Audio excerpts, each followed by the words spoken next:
अक्कलकोट पंचायत समितीच्या सभापतीपदी डॉक्टर रश्मी हिप्परगी विराजमान. सर्वसामान्यांच्या प्रश्नांना प्राधान्य देण्याची ग्वाही.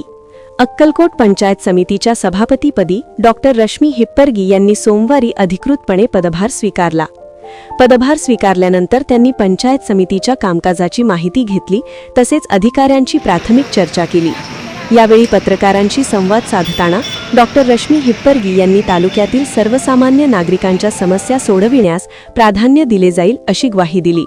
पंचायत समितीच्या माध्यमातून शिक्षण, आरोग्य, घरकुल तसेच ग्रामीण भागातील मूलभूत सुविधांवर विशेष लक्ष केंद्रित केले जाणार असल्याचे त्यांनी सांगितले.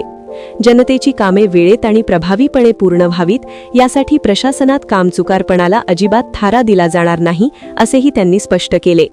तालुक्यातील विकास कामांना गती देण्यासाठी सर्व विभागांमध्ये समन्वय साधून काम करण्यात येईल, असेही त्यांनी नमूद केले. यावेळी त्यांनी पुढे सांगितले की आमदार सचिन कल्याण शेट्टी यांच्या नेतृत्वाखाली ग्रामीण भागातील नागरिकांना न्याय मिळवून देण्यासाठी आणि विकासाच्या योजनांचा लाभ शेवटच्या घटकापर्यंत पोहोचविण्यासाठी आपण प्रामाणिकपणे प्रयत्न करणार आहोत. नवीन सभापती म्हणून पदभार स्वीकारल्यानंतर तालुक्यातील विकास कामांना अधिक गती मिळेल अशी अपेक्षा व्यक्त केली जात आहे. पहिला दिवस आहे. हे निवडून दिल्याबद्दल सर्व जनतेचा आणि खास करून सचिन कल्याण शेट्टी यांचा मी खूप आभार व्यक्त करते. त्यांनी मला हे पद दिलेलं आहे. त्या पदाचं जे काही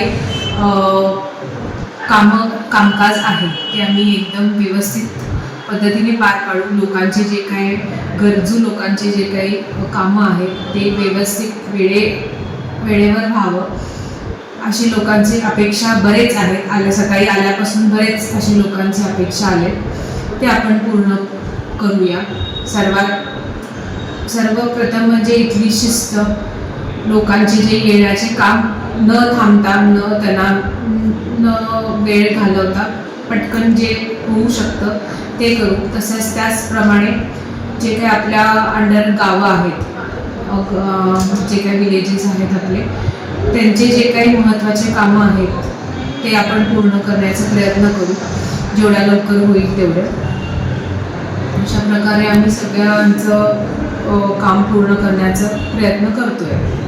अधिक काळ प्रशासक होतो, सध्या आता पदाधिकारी आलेले आहेत. प्रशासनाला काय सूचना करायला? प्रशासकांना अशी माझी सूचना आहे की जे काय मागे आता लोक नव्हते, ठीक आहे, सत्ता नव्हती, ही सगळे वेगळं भाग आहे. आता सत्ता आहे. दादा सर्वात महत्त्वाचं, दादाचं सगळ्या गोष्टीसाठी आपल्याला सपोर्ट आहे. त्या सपोर्टचा आपण पुरेपूर व्यवस्थितपणे फायदा घेऊन लोकांची जितकं काम आपण करू शकतो, जितकी मदत करू शकतो, जे काही आपले गव्हर्नमेंटची सुविधा आहे हे अजूनही लोकांपर्यंत पोचले नाही, त्याचे पोचण्याचं काम आपण केलं पाहिजे. दादांनी ही सुविधा आणून दिली आहे, पण त्याचे उपयोग लोकांपर्यंत कसं पोचवू शकतो हे आपण बघितलं पाहिजे. हे प्रशासकांनी जे काही अधिकारी लोक आहेत त्या डिपार्टमेंटचे त्यांनी पूर्ण केलं पाहिजे. सध्या घरकुलाचा जो प्रश्न आहे, म्हणजे गावागावामध्ये घरकुलाचं म्हणावं तसं त्यांना बिल मिळत नाही किंवा घरकुलासाठी पैसे मागितले जातात, काय सांगायला?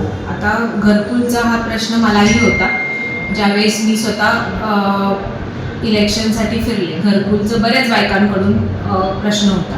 त्याचा मी आल्या पहिला प्रश्न माझाही घरकुलचे जे अधिकारी होते त्यांच्याशी चर्चा झाली. घरकुलचे बरेच टप्पे आहेत, बरेच त्याचे डिपार्टमेंट्स आहेत, ते लोकांना माहीत नाही आहे. जे काही कागदोपत्र लोक सबमिट करत आहेत घरकुलच्या कामासाठी ते प्रॉपर पद्धतीने होत नाही आहे. त्यामुळे कुठेतरी त्यांचं पेमेंट अडकून पडतंय, ते कारण बनतंय, पण ते त्यांना माहीत नाही. हे सगळं माहिती लोकांपर्यंत पोचवी म्हणाले ना की अधिकारी जे लोक आहेत त्यांनी लोकांपर्यंत सगळी माहिती कशी पोचवावी ह्याच्याने लोकांचं जे काही कन्सेप्ट आहे, बाबा ह्यांनी काम माझं आणलंय, का आणलंय हे लोकांना कळलं पाहिजे. ते एक्सप्लेन केलं. लोक आता तुमच्याकडे घेऊन येतात कामं, ते का अडकलंय ह्याचं त्यांना पुरेपूर माहिती देऊन त्यांना समाधान केलं पाहिजे, हे मला सांगायचं होतं. सध्या ग्रामीण भागामध्ये जे प्राथमिक शाळा आहे त्या म्हणावं तसं शिक्षक वेळेवर येत नाही, काही शाळांची दुरुस्ती थांबलेली आहे, त्याचबद्दल काय? आता जे ग्रामीण, आता ह्याच्यावरती मी स्वतः आता जे जिल्हा परिषदची शाळा वगैरे आहे सत्काराच्या निमित्ताने मी व्हिजिट केलेला आहे. तिथं बरेच मला काही गोष्टी आढळल्या. तसं त्याप्रमाणे इम्प्रूव्हमेंट आधीपेक्षा बेटर आता झालेलं आहे, नाही असातला भाग नाही आहे. पण आता जिल्हा परिषद आणि पंचायत समितीवरती जे भाजपचं कार्यकर्ते येऊन दादांनी ठरवलेले आहे हे निश्चितच व्यवस्थित काम करतील. या पुढच्या 2-3 वर्षाभरात सगळ्यांना ह्याचे काम दिसून येईल. त्यावेळेस या प्रश्नांचे नक्की तुमच्या मीडिया थ्रू आम्हाला उत्तर मिळेल. अजून एक मॅडम, महिला बाल कल्याण किंवा समाज कल्याणच्या माध्यमातून गोरगरिबांना जे काही पंचायत समितीच्या माध्यमातून जे साहित्य उपलब्ध लाभार्थ्यांना मिळू शकते, जे काही वशिल्यानं वगैरे, पण सर्वसामान्य माणसांना त्यापर्यंत पोहोचवण्यासाठी काय करणार, आपण उपाययोजना काय करणार? आता जे काही सुविधा मी म्हणाले ना तुम्हाला, सुविधा जे आहे ते आता आम्ही स्वतः त्याचा अभ्यास करू आणि जे अधिकारी लोक आहेत त्यांनाही आम्ही ते लोकांपर्यंत त्या डिपार्टमेंट वाईज आम्ही स्वतः ऑन फील्ड बघू, लोकांना भेटू आणि त्यांना पुरेपूर त्याचा फायदा कसा मिळवून देऊ हे ऑन रेकॉर्ड आम्ही करण्याचा प्रयत्न करू. सामाजिक मध्ये आपण स्त्री प्रतिष्ठानच्या माध्यमातून अनेक असे गोरगरिबासाठी कामं केलं. आता काय नेमकं फोकस असेल आता सभापती म्हणून?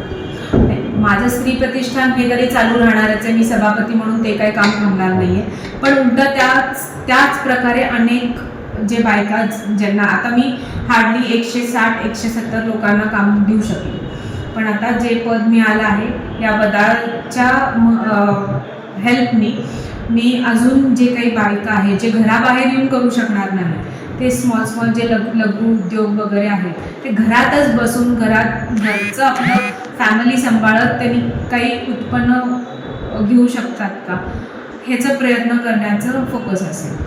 एक डॉक्टर पेशा म्हणून तुम्ही डॉक्टर आहात. आता जे आरोग्याचा प्रश्न आहे तालुक्यामध्ये, काही ठिकाणी तर खाजगी हॉस्पिटलकडे पाठवलं जातं, एवढं मोठं आरोग्य विभागावर शासन खर्च करतोय, त्या संदर्भात कसं फोकस असणार?